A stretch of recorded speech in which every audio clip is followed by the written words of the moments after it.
সুষ্ঠু নির্বাচন থেকে বাংলাদেশের মানুষ দীর্ঘদিন বঞ্চিত ছিল, তাই ভোটের অধিকার প্রতিষ্ঠা করাই বর্তমান নির্বাচন কমিশনের প্রধানতম লক্ষ্য বলে মনে করেন CC AMM Nasir Uddin. Voter তালিকা হালনাগাদ নিয়ে সকালের নির্বাচন প্রশিক্ষণ ইনস্টিটিউটে কর্মকর্তাদের প্রশিক্ষণ অনুষ্ঠানে তিনি একথা বলেন। নিয়ামুল আজিজ সাদেকের রিপোর্ট।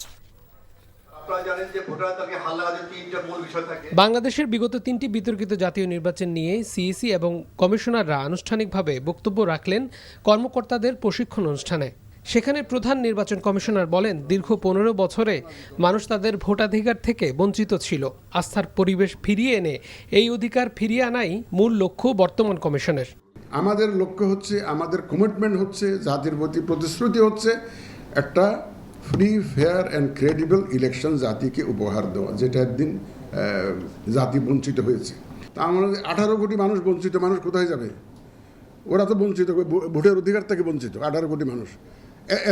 এরা তো জনপ্রশাসন মন্ত্রণালয়ে গিয়ে যাওয়ার তো কোনো উপায় নেই তাদের। তারা আসবে আমাদের কাছে।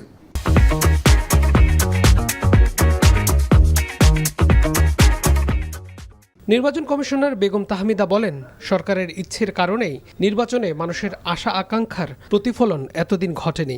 আমাদের অনেকের মধ্যেই সংশয় আছে যে আমরা এটা সুষ্ঠুভাবে করতে পারবো কিনা, তবে আমি আশাবাদী। গত যে টার্মগুলোতে আমরা পারি নাই, কেন পারি নাই? কারণ তখন আমার যে ব্যাখ্যা সেটা হলো কর্তার ইচ্ছায় কর্ম হয়েছে। রাজা চেয়েছে, তোরা যে যা বলিস ভাই, আমার সোনার হরিণ চাই। তাই আমরা সবাই সেই সোনার হরিণ ধরার জন্য ছুটে বেরিয়েছি। নির্বাচন কমিশনের মুখপাত্র এই কমিশনার বলেন, ভোটাধিকার ফিরিয়ে দিতে সঠিক তালিকা প্রণয়নে বিশেষ উদ্যোগ নেওয়া হচ্ছে। বড় অংশই আছে আমাদের এনআইডি সংক্রান্ত, আর ভোটার তালিকারই কিন্তু বাই প্রোডাক্ট হচ্ছে আমাদের এনআইডি। সো আমরা এনআইডি সেবা নিয়ে ইতিমধ্যে কাজ করছি। আমার দৃঢ় বিশ্বাস সেটা আরও ত্বরান্বিত হবে। যত দ্রুত সম্ভব আমাদের চ্যাট বক্স টাইপ কোনো একটা প্ল্যাটফর্ম তৈরি করা, যাতে করে আমরা সরাসরি সাধারণ মানুষের বক্তব্য শুনতে পারি। তাদের যে সমস্যাগুলো আছে এটা জন্য রিয়েল লাইফ তারা আমাদেরকে পোস্ট করতে পারেন।